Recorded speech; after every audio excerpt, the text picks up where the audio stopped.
Team India champions trophy जीती, लेकिन इंदौर में बवाल हो गया। जीत का जश्न आगजनी और पत्थरबाजी में तब्दील हो गया।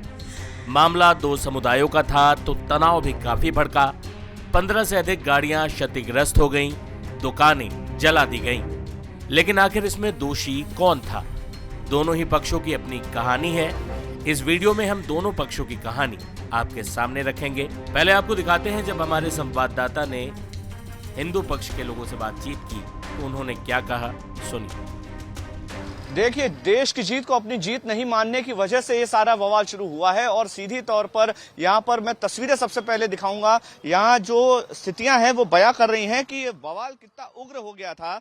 आगजनी हुई, बाइकें जला दी, कारें तोड़ फोड़ कर दी और जो पूरा इलाका है वो दहशत में आ गया। बवाल शुरू हुआ करीब रात को 10 से सवा 10 के बीच में, जब जामा मस्जिद के पास से जुलूस निकल रहा था। जो जश्न मना रहे थे लोग यहाँ पर कि हिंदुस्तान जीत गया है और एक कामयाबी हिंदुस्तान को मिली है। चैंपियंस ट्रॉफी हिंदुस्तान ने अपने कब्जे में की थी और उसका जश्न मनाया जा रहा था। और उसी जश्न के दौरान जब यहाँ पर जुलूस निकल रहा था तो जामा मस्जिद के पास से जब वो निकला तो अचानक से पत्थरबाजी शुरू हो गई। पत्थरबाजी शुरू होने के बाद वहां से लोग निकले, वहां पर आगजनी करने लगे। ये कारें जो मैं आपको दिखा रहा हूं ये तोड़फोड़ कर दी गई। इसके अलावा एक और मैं तस्वीर दिखाना चाहूंगा। देखिए, सीसीटीवी आपको नजर आ रहा होगा, इसमें आग लगा दी गई। तो ये साजिश नहीं तो इसको और क्या कहा जाए? अगर आप अपने जुर्म के सबूत मिटाने की कोशिश कर रहे हैं तो इसको और क्या माना जाएगा? यहाँ के स्थानीय लोगों का आरोप है कि जो ये मंदिर सामने आपको दिख रहा है इसको भी डैमेज करने की कोशिश की गई। जो स्थानीय लोग हैं उनसे बात करने की कोशिश करते हैं कि उन्होंने क्या देखा। यहाँ पर तमाम जो स्थानीय लोग हैं वो मौजूद हैं और अंदर में और तस्वीरें आपको दिखाऊंगा। क्या कहेंगे, क्या हुआ था कल रात को, क्या स्थिति बनी? जुलूस निकला इंडिया जीतने के बाद इन्हें प्री प्लान पत्थर फेंके उस पे, जुलूस पे। अच्छा, पत्थर पेट्रोल पंप फेंके इन्होंने, पथराव किया है, मंदिर में आग लगाने की कोशिश की। 3 गाड़ी यहाँ जलाई इन्होंने, एक कार में आग लगाई, एक कैमरा तोड़ के ले गए। यहाँ से देखो आप, कैमरा तोड़ लिया उन्होंने। यहाँ से कैमरा तोड़ के ले गए। क्या हुआ था आपने देखा और क्या तस्वीरें थी कल रात को? क्या हुआ? भी नहीं था, सब प्री प्लान था। हाँ, इनको दुख ये था कि भारत विश्व कप जीत चुका। चैंपियंस ट्रॉफी जीतने का दुख, बस उसी बात का दुख था इनको। कुछ कहा, कुछ इस तरह की नारेबाजी भी? बस नारायण तकदीर अल्लाह अकबर, नारायण तकदीर अल्लाह अकबर। ठीक है, क्या स्थिति बनी थी कल रात? बहुत भयंकर माहौल बन गया था इधर का। और खूब पथराव चले, खूब पेट्रोल बम फेंके इन लोगों ने, गाड़ियां जलाई, पुलिस करे इन्होंने। पुलिस वालों पे भी हमला करा इन लोगों ने रात को। टारगेट क्या था? टारगेट क्या लगा? टारगेट यही बस वो माहौल खराब करना। अच्छा, तो अभी भी आपको लगता है कि यहाँ पर किसी तरह की दहशत है, डर है? डर तो है ना, डर क्यों नहीं रहेगा?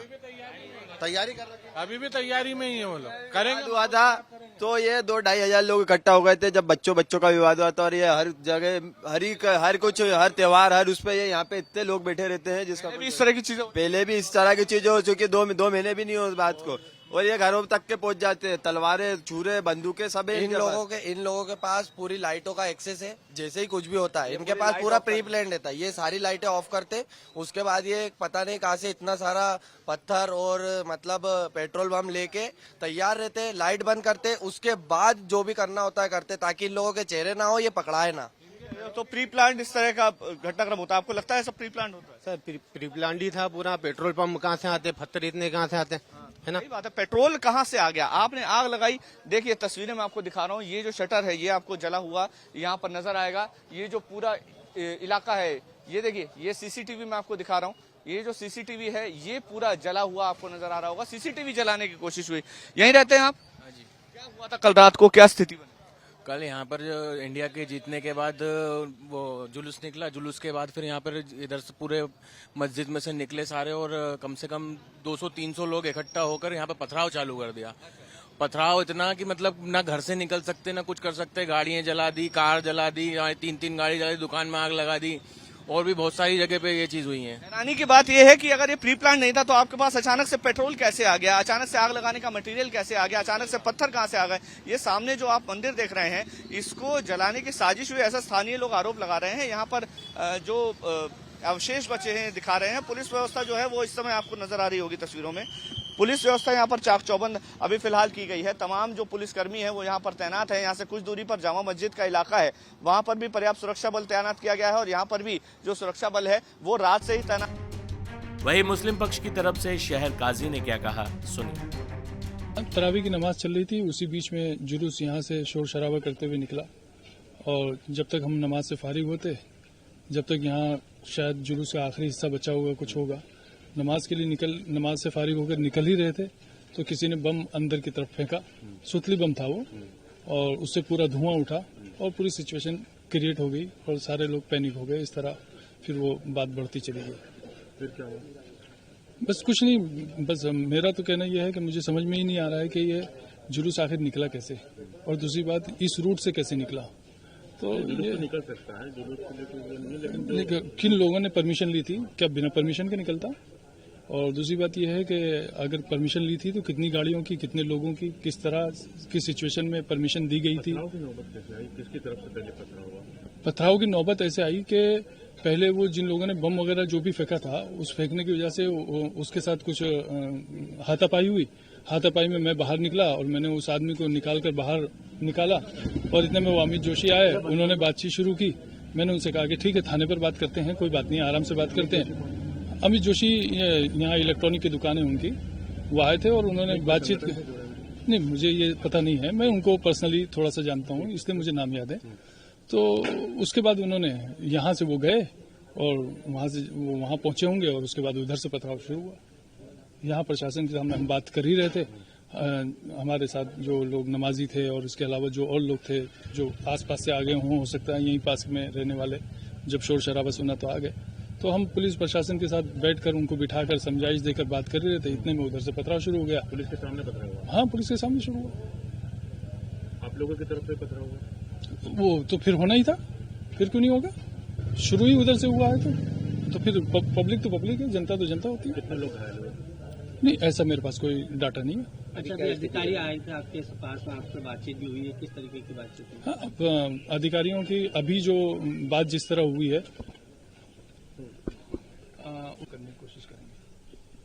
अधिकारियों ने क्या कहा है आपसे, किस तरह का आश्वासन दिया है? इसी तरह का आश्वासन दिया है कि आप सहयोग भी करें और हम भी अपना फर्ज जो निभा सकते हैं वो निभाएंगे, बेहतर तरीके से करेंगे, और आने वाले दिनों के अंदर सिचुएशन बताएगी कि हम कितनी जल्दी काबू में ले सकते हैं सारे हालात को। आप अपने लोगों से किस प्रकार की अपील करना चाहेंगे? हम ये कहना चाहेंगे कि अफवाहों पर ध्यान न दें। जो नुकसान हुआ है उस नुकसान के हवाले से बराबर थाने पर जाकर, अगर नामजद एफआईआर का मसला है तो नामजद कराएं, और अज्ञात लोगों के खिलाफ है तो अज्ञात लोगों के खिलाफ करवाएं।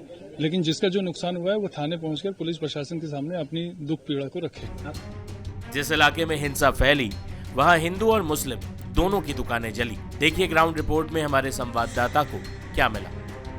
इंदौर के महू में दो पक्षों में विवाद हुआ, जिसकी बानगी आप देखिए कि एक दुकान में यहाँ पर हुड़दंगियों ने आग लगा दी। ये जामा मस्जिद का क्षेत्र है, यहीं से कुछ दूरी पर जामा मस्जिद मौजूद है, और यहाँ पर आसपास के पूरे क्षेत्र में आगजनी हो गई। देखिए किस तरह से बर्बादी की तस्वीरें आपको नजर आ रही होंगी। रात को 10 बजे के करीब ये विवाद शुरू हुआ। रविवार को जब हिंदुस्तान और न्यूजीलैंड के मैच में हिंदुस्तान को जीत मिली, उसका एक जश्न मनाया जा रहा था। जश्न निकला और यहाँ पर देखिए तस्वीरें, ये जो स्थानीय लोग हैं अब इस दंश से कैसे उबर पाएंगे ये आप खुद समझ सकते हैं। ये दुकानों को आग लगा दी गई, दुकानों को तोड़ दिया गया, गाड़ियों में आग लगा दी गई।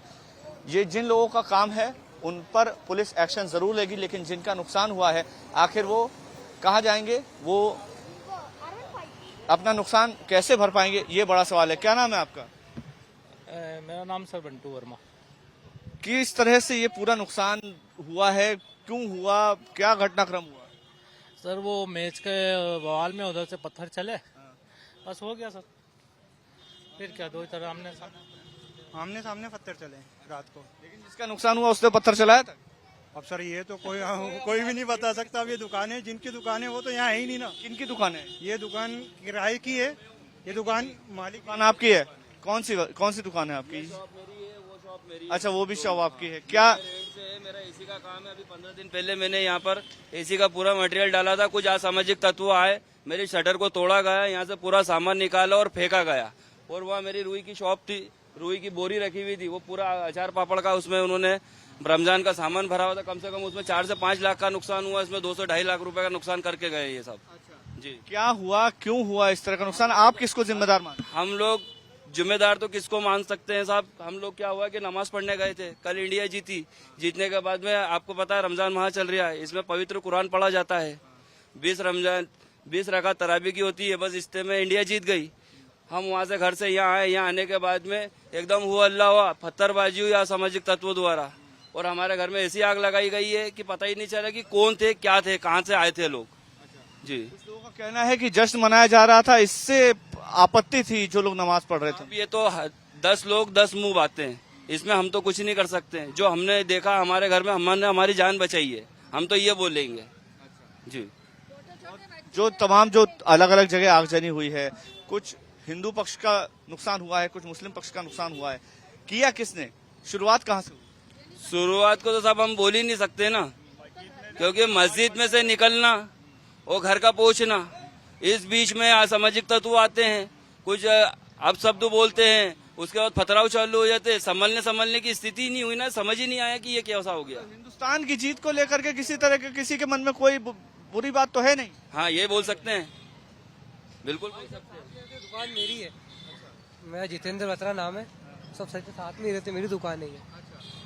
आपके बगल में इनकी दुकान है? हाँ भैया, हमारे मकान मालिक है, ये ऊपर रहते हैं। दोनों की दुकान चल रही है? हाँ, मेरी दुकान भी जल गई, मेरी तो पूरी, मेरी 5 लाख का माल खाक हो गया, पूरा 5 लाख का। आपका क्या नाम है? जितेंद्र बत्रा। आपका क्या नाम? साहब मेरा मोहम्मद जुबैर नाम है। मोहम्मद जुबैर और जितेंद्र बत्रा, दोनों की दुकान आसपास थी, दोनों में आग लग गई, नुकसान दोनों का हुआ। किसका फायदा हुआ ये तो भगवान ही मालिक है, किसका फायदा हुआ इससे? नुकसान लोगों का, आम जनता का ही हुआ सर, इसमें तो हर किसी का तो हुआ ही नहीं है। जब इससे का नुकसान करके गए सर यहाँ पे। आपने पत्थर चलाया था? नहीं सर, मैं तो था ही नहीं, मैं तो नुकसान हुआ? आपने चलाया था? मैं तो 9 बजे घर चला गया था बंद करके दुकान। मैं तो घर चला गया था, मैं तो किशनगंज रहता हूँ। आपका नुकसान हुआ, पत्थर तो आपने नहीं चलाया? साहब मेरा तो बहुत ही नुकसान है, मेरे तो पेट पे ही नुकसान हो गया। मेरा तो कुछ भी नहीं बचा। ये सामने देखिए तस्वीरें हम आपको दिखा रहे हैं कि दोनों दुकान मालिक जिनकी दुकानों में आग लग गई, एक हिंदू है एक मुस्लिम है, इन दोनों का इस पूरे विवाद से कोई लेना देना नहीं था। दोनों ही खुश है कि हिंदुस्तान को जीत नसीब हुई है इंडिया और न्यूजीलैंड के मैच में, लेकिन उसके बावजूद इनकी दुकान में आग लगा दी गई। प्रशासन अब कार्रवाई कर रहा है। क्या देखा आपने कल रात? हमने तो यही देखा सर, जुलूस निकला, एकदम हमारे घर में आग लगी, छोटे छोटे बच्चे थे, हम निकल के बाहर भागे। ये धुआं तो सही हमारा ही तो हुआ, ये हमारे, मेरा बेटा ही है वो। का नुकसान हुआ इसके अंदर। कब से रह रहे हैं यहाँ पे? क्या पहले भी इस तरह का माहौल? नहीं, हम भी मतलब यहाँ पर खड़े हुए थे तो एकदम से पब्लिक एकदम आई और हम अंदर भाग गए, और एकदम अंदर भाग के ताले अंदर लगा ले हम मियाँ बीबी। हाँ, आप लोगों ने मैच देखा कल जस्ट कल? कुल मिलाकर किसी भी हिंसा को सांप्रदायिक रंग देने से बचना चाहिए और कोई भी फैसला सुनाने से पहले हमें हर पक्ष को सुनना चाहिए, न्याय व्यवस्था को अपना काम करने देना चाहिए।